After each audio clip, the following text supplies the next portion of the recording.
Hey, peace world. Thanks for pressing play on another Pay Me No Mind sports and entertainment video. I guess we'll get into some bite down boxing content. A couple topics out there. Really, with the return of football, I think we're 17 days away from college football.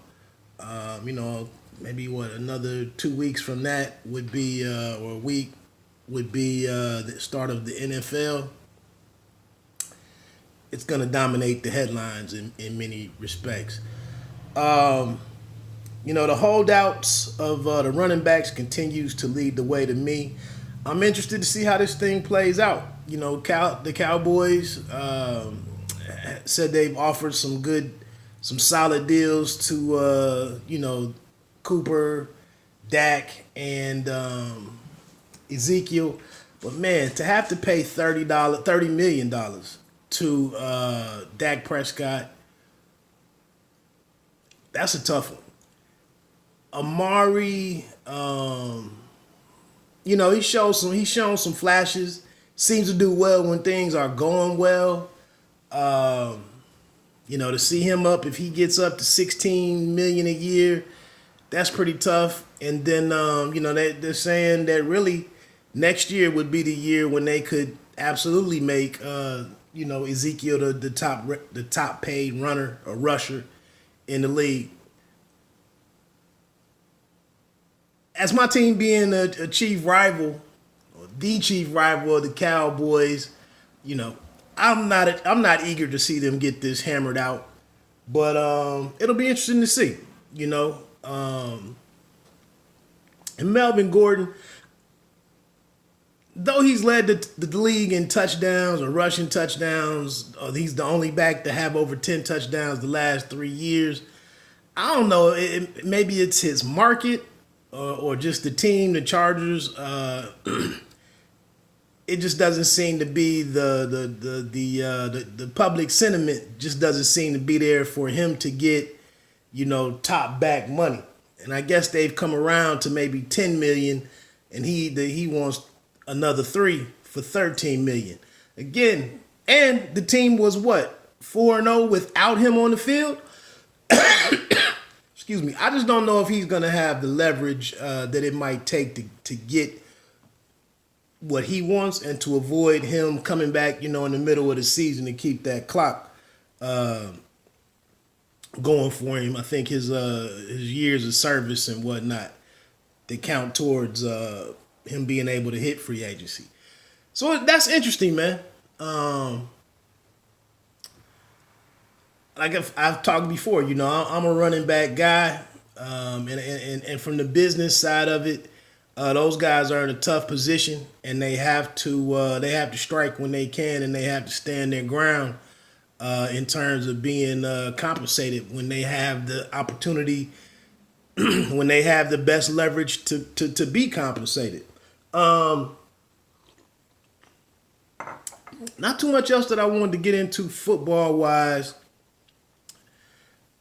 Except Baker Mayfield the other day at the baseball game at the Cleveland Indian game, biting into this can of beer, and it set off things, triggered things with the cowherds of the world, and this close to the season. And just all of the guys who've kind of been critical of the kid the last 2 to 3 years. That's not a good look, that's definitely not the conventional or traditional look, the ideal look for the face of the team. And I guess it'll be overlooked as long as they get off to a good start. I thought I saw where 9.5 wins is the over and under for those guys. I think they're going to do it.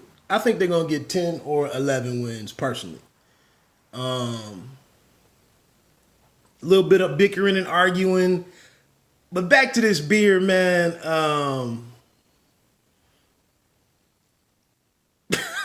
You would would even think that his girlfriend or something, it looked like a girlfriend was with him. Somebody would be around and have a idea of how he cuts loose, and somebody would step in and get him together. That's all I can really say on it.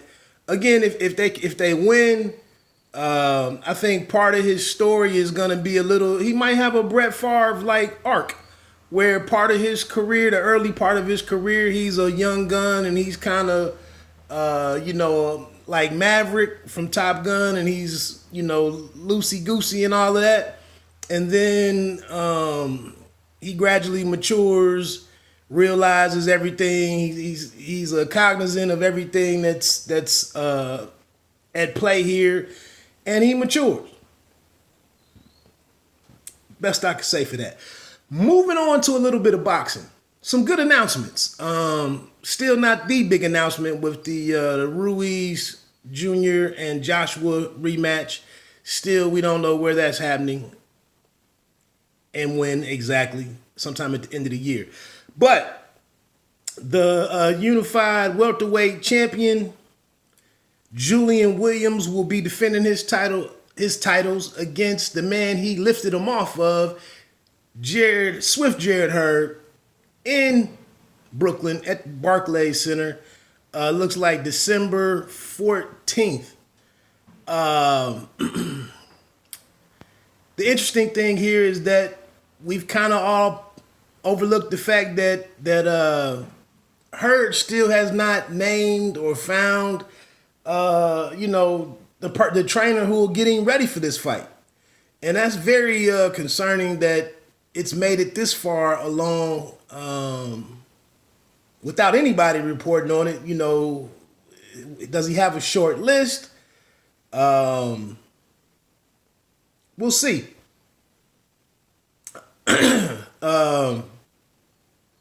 But, one of the demands from the Williams team is that there's an extended period of time for testing, for PED testing and whatnot.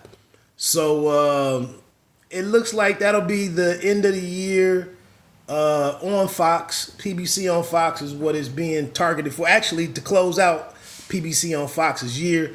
And I think that's excellent. If we can think back, to this weekend and yesterday's news about the TV numbers for Konoski and Ariola peaking at 1.7, 1.8 million. That's pretty good. It'll be interesting to see what this one does with this matchup, with it being a rematch, with it happening in football season and all of the ads that the promotion that they'll be able to do, during football and showing the footage from the first fight, which is still, probably has a strong hold on fight of the year. So it'll be interesting to see what this does. What's the magnitude of this being on free TV? So that's dope.